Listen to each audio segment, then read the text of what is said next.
Okay, and welcome back to our series of videos on algebraic techniques.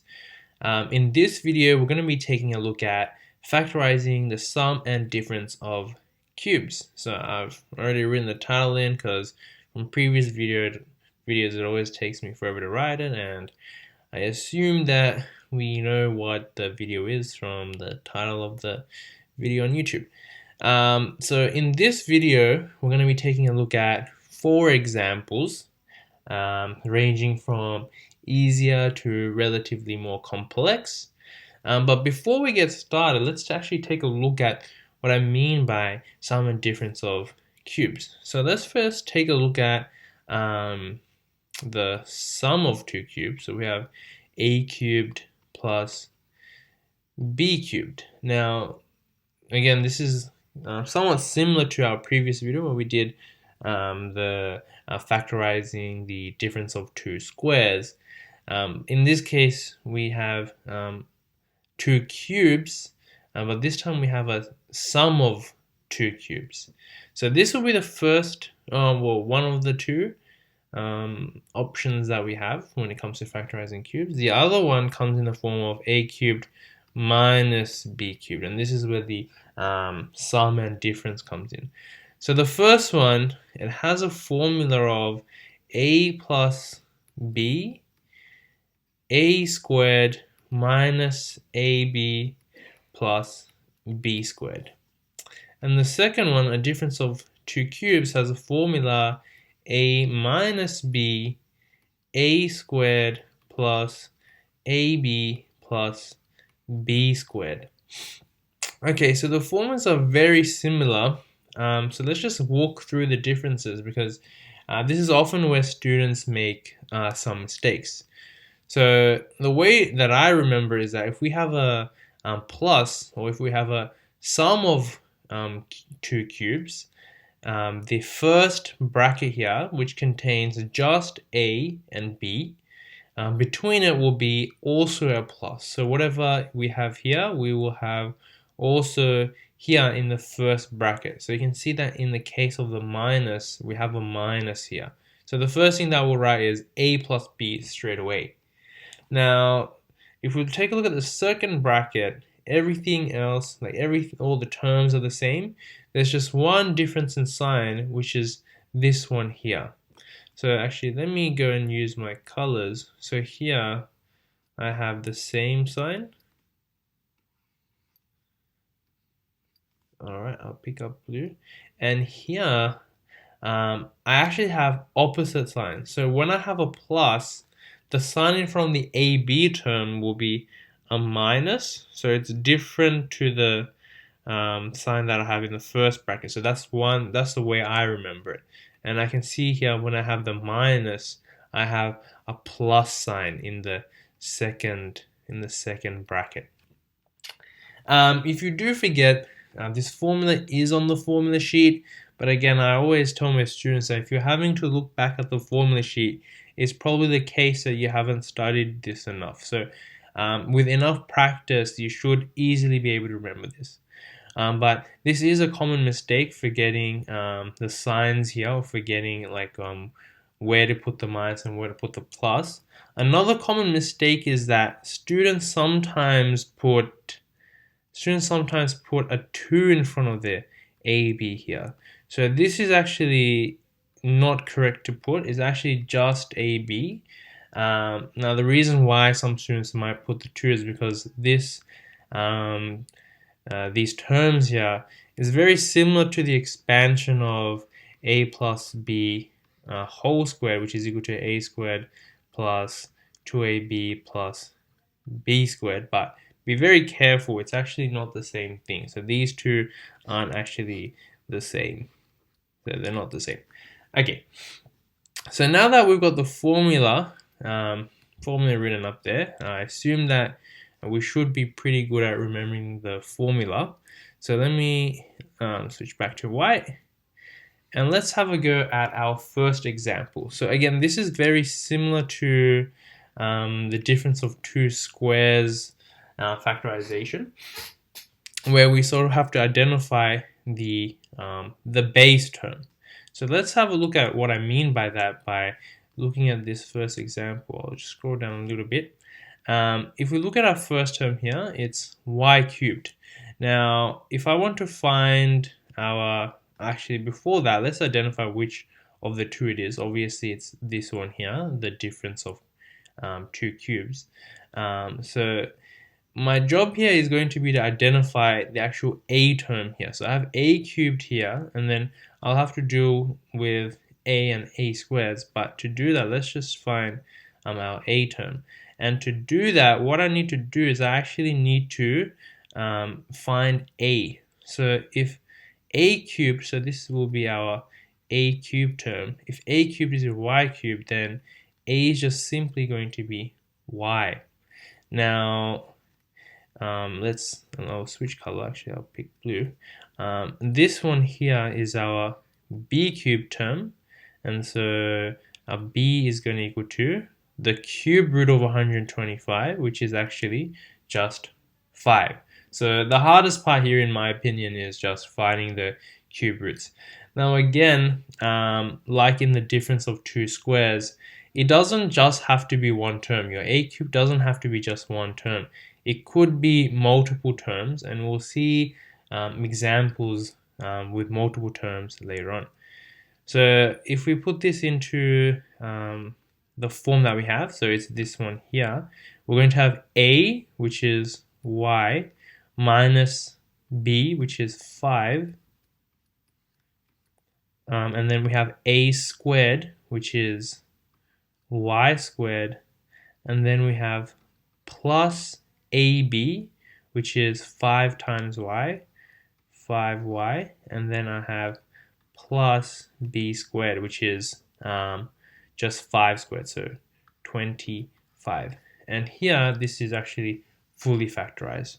So this was a pretty straightforward example. Now let's move on to a slightly harder example. Now again, I recommend that you, after having watched this video, just pause it before I do each of the questions and have a go yourself. Okay, so the next question I have here is 8 on a cubed minus 27 on b cubed. Okay, again, this is a difference of two cubes. Now, I can see that it's actually slightly different to before I decide y cubed minus 125. But this time I have some fractions. And this doesn't make any difference to the problem. This is still going to be our a cubed term. And this is still going to be our b cubed term. Now, all I have to do is I just have to find the a term. So if a cubed is equal to this, I just have to find the cube root of this, which is, so if I take the cube root of 8, that's just 2, and the cube root of a cubed is just a. So we've got this one sorted. Now let's take a look at this one. The cube root of not b squared, just b. So the cube root of 27 is just 3, and the cube root of b cubed is just b. Sorry, I made a mistake here. This is actually supposed to be just a. So the cube root of a cubed is just a. Just a bit not mathematically correct with the notation here, but this is just for our understanding's sake. We don't have to, like the fact that I put a is equal to 2 on a here, but that's okay. We won't be really needing to do this in the exam. Oh, sorry, let me switch back to white so we can go ahead and do this factorization. Oh, pen. Okay, there we go. So in the first bracket I have a, which is just 2 on a. Again, minus b, which is 3 on b. Then I have a squared, which is going to be 4 on a squared. Then I have plus ab, so that's just going to be 6 on ab. And then I have plus b squared, which is just the square of this. That's going to give me 9 on b squared. Okay, so again, still the same thing, nothing too complicated here. I mean, this is just the start of the tuner course, so this kind of question will probably appear early on in your exam and as a warm-up, and it's kind of revision from junior years of math. But let's have a look at now the next example. So this one's slightly more complex than the last one. So I have 2x plus 1 whole cubed. Again, minus. Actually, you know what? I'll change this into a plus. Actually, no. Let's keep it as minus. Let's keep it as minus. The next one has some pluses in it. We've done 3 minus 1 so far, but that's okay. So this one's going to be 2x plus 1 whole cubed, and then 2x minus 1 whole cubed. Okay, so this one again looks different to the ones we've done before. So if we look back, we had one really straightforward one where we just had one term cubed and then another term cubed, and then we had a fraction. And now this time we've got what looks to be a linear equation inside the brackets. But again, this isn't anything too crazy. We just need to again identify our a cube. So this is our a cube term. So our a term will just be the cube root of this, which is just going to be 2x plus 1. Now, if I do the same thing with this whole thing is our b cubed term. So if I find b, it's just going to be 2x minus 1. Okay. So now if I go to factorize it, it's just going to be a minus b. So 2x plus 1 minus 2x plus 1. So this is again where students get muddled up sometimes and make some silly mistakes. So I have minus 2x. So essentially what I have is actually, let me draw a little thing here. So I have minus 2x minus 1. So I'm doing a minus b. So if I expand this, that'll be minus 2x plus 1. Okay. And then I'll have, I suspect I'll run out of space. So let me just rub this out before we continue.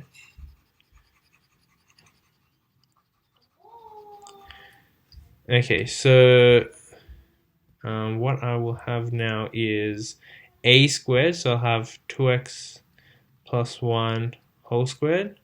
Then I have minus, plus ab, so which is just going to be, it's going to get a bit messy, 2x plus 1, 2x minus 1, and then I'll have plus b squared, so 2x minus 1 whole squared. Okay, I'll write it a bit neater, just so we can see. Let's do some simplifications. So the reason why I kept the minus is because we can see that the 2x and the 2x will cancel, leaving just 2 on the outside. Now if we expand the 2x plus 1 whole squared, we get 4x squared plus 4x plus 1 plus, and this is actually a difference of 2 squares, so we can quickly expand it to give 4x squared minus 1, and then I have plus 4x squared minus 4x plus 1. So this is a algebraically bit more intensive than the last few questions. Then I have 2, then I can simplify this. Hopefully I haven't made any mistakes. So let me just double check. 4x squared plus 4x plus 1, and then I have 4x squared minus 1, then I have 4x squared minus 4x plus 1. Okay, perfect.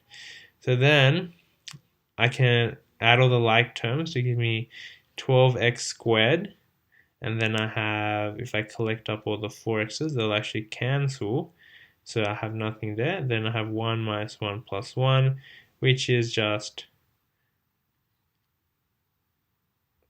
1.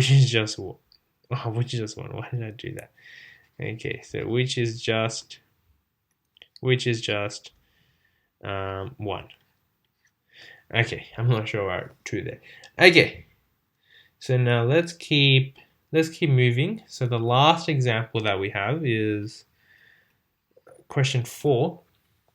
So this one is a cubed m cubed plus a cubed n cubed minus b cubed n cubed minus b cubed m cubed. Okay, so this one is a little bit different again to the ones that we've seen so far. But let's not get too panicked. So if you've seen our previous videos, I said that if you ever see 4 terms or an even number of terms, what we need to do is actually apply a factorization in pairs. So if I pair this up, so I see I have 4 terms here, I can put into two pairs. If I do that and I factorize the first pair, I'll have a cubed m cubed plus n cubed.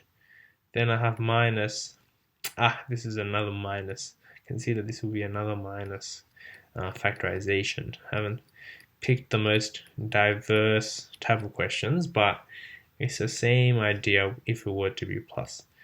Okay, so, actually no, sorry, this will have a plus. Let's just see. So it'll be m cubed plus n cubed, right, this first pair, a cubed minus b cubed.